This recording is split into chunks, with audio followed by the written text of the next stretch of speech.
Banjir orang miskin baru Jakarta.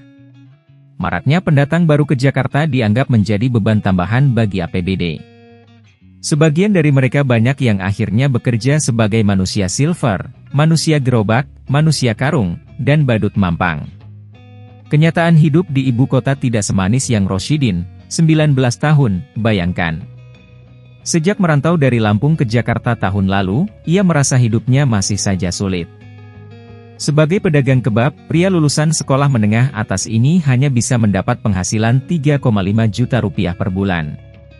Uang segitu, katanya, belum cukup untuk ongkos hidupnya sehari-hari, mulai biaya kos, makan, rokok, hingga kuota internet. Ke Jakarta, ia numpang-numpang truk saja, tutur Roshidin kepada reporter Detik X pekan lalu. Truk sayur, segala macam lah. Itu paling bayarnya cuma pas di pelabuhan saja, kan? Sisanya ya numpang-numpang lagi. Roshidin merantau ke Jakarta memanfaatkan momentum arus balik Lebaran tahun lalu. Awalnya, ia bekerja di sebuah pabrik koper di Jakarta Utara. Namun, kata Roshidin, gajinya kecil. Hanya 2,2 juta rupiah per bulan. Ditambah lagi, beban kerjanya sangat berat. Roshidin nyaris tidak punya hari libur. Karena itu, Roshidin memutuskan mengundurkan diri dan beralih pekerjaan sebagai pedagang kebab.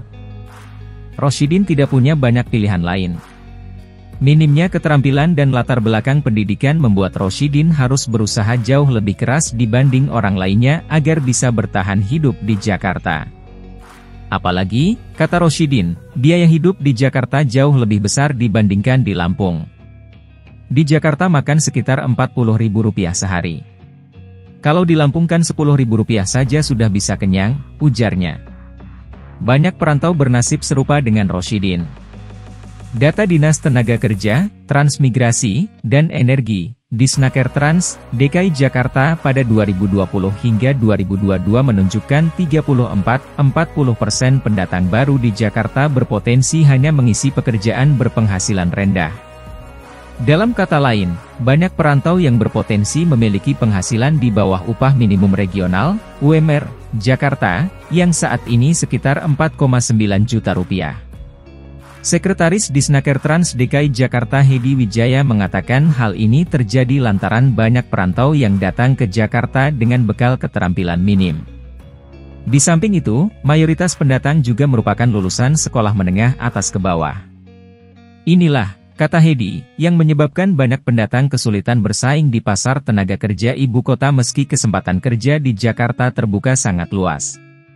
Itu terbukti dari data lowongan pekerjaan di portal resmi Disnaker Trans, yang setiap bulan membuka sekitar 41.000 lowongan. Jumlah ini di luar lowongan yang tersedia di portal-portal penyedia lowongan kerja milik swasta. Dan perusahaannya banyak, ada lebih kurang 160.000 perusahaan. Di samping itu, pengembangan kesempatan yang lain juga ada kan, seperti wirausaha dan lain sebagainya gitu, pekerja sektor informal, tutur Hedi kepada reporter Detik X.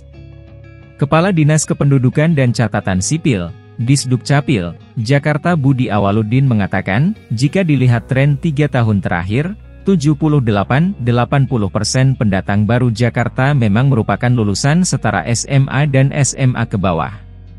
Dari angka itu, 40–50%-nya merupakan masyarakat berpenghasilan rendah. Kebanyakan pendatang, kata Budi, memanfaatkan momentum arus balik Lebaran untuk merantau ke Jakarta. Sementara pada bulan-bulan lain jumlah pendatang hanya Oktober 15.000, saat arus balik Lebaran jumlahnya bisa meningkat 2 kali lipat. Disdukcapil mencatat ada setidaknya 27.478 pendatang baru yang merantau ke Jakarta pada arus balik tahun lalu. Angka ini meningkat sekitar 27% dari tahun sebelumnya, yang hanya 20.046 orang. Tahun ini jumlah pendatang saat arus balik Lebaran diprediksi naik sekitar 20% menjadi total 37.000 orang.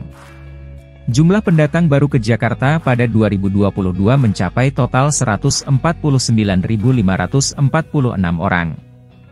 Tahun ini angka tersebut diprediksi bertambah hingga lebih dari 150.000 orang. Tingginya jumlah pendatang baru ini, lanjut Budi, berpotensi memberi kontribusi penambahan kepadatan di Jakarta sekitar 0,6% atau 67.000 orang per semester. Sebagian besar pendatang banyak yang akhirnya menempati lingkungan padat dan kumuh di Jakarta. Tren tersebut tak pelak membuat beberapa rukun warga di Jakarta semakin padat dan menambah beban bagi pemerintah Provinsi DKI Jakarta. Situasi ini, kata Budi, boleh jadi bakal menghambat visi DKI Jakarta menjadi Global City alias kota global. Tingginya angka pendatang yang berpenghasilan rendah juga berpotensi membuat Pemprov DKI Jakarta kesulitan mengejar target pemberantasan kemiskinan menjadi 0% pada 2024.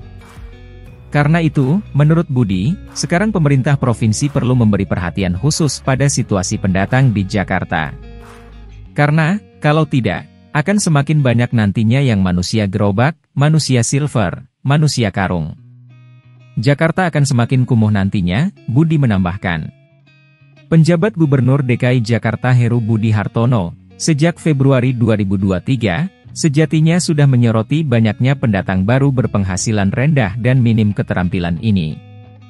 Kala itu Heru menyebut banyak pendatang baru di Jakarta yang justru menjadi beban tambahan anggaran pendapatan dan belanja daerah, APBD. Penambahan beban APBD terjadi lantaran Pemprov DKI Jakarta harus mengeluarkan biaya tambahan untuk melakukan pendataan warga barunya lagi. Pendataan penting dilakukan untuk memastikan 17 program jaring pengaman sosial yang dimiliki Pemprov DKI Jakarta berjalan tepat sasaran. Sebab, jika berkaca pada data yang ada, 40–45% pendatang adalah masyarakat berpenghasilan rendah. Pemprov DKI Jakarta, kata Budi, bagaimanapun, harus bertanggung jawab memberi jaminan sosial kepada mereka. Di samping itu, biaya tambahan harus dikeluarkan Pemprov DKI Jakarta untuk menambah fasilitas kesehatan di beberapa rumah sakit. Penambahan fasilitas kesehatan perlu dilakukan lantaran tingginya jumlah pasien yang berasal dari warga pendatang. Budi mencontohkan di Rumah Sakit Umum Daerah Pasar Minggu. Jumlah pasien di rumah sakit ini, kata Budi, terus bertambah setiap tahunnya.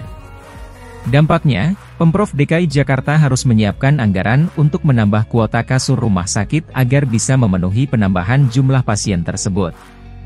Sekarang Heru mengaku sudah mengkoordinasikan situasi pendatang dan beban APBD ini kepada sejumlah dinas dan lembaga terkait. Sejumlah pendatang yang bekerja sebagai pengemis atau pemulung juga sempat dikumpulkan oleh dinas sosial dan dikembalikan ke kota kabupaten asal mereka. Heru menuturkan, Pemprov DKI Jakarta bukannya melarang warga kota lain datang ke Jakarta. Tetapi dia meminta agar para perantau yang datang memiliki keterampilan agar tetap bisa bersaing di pasar tenaga kerja Jakarta. Mereka akan punya hak untuk datang. Cuma kita minta mudah-mudahan yang datang itu sudah ada pekerjaan yang pasti dan seterusnya, pungkas Heru pada Kamis, 27 April 2023.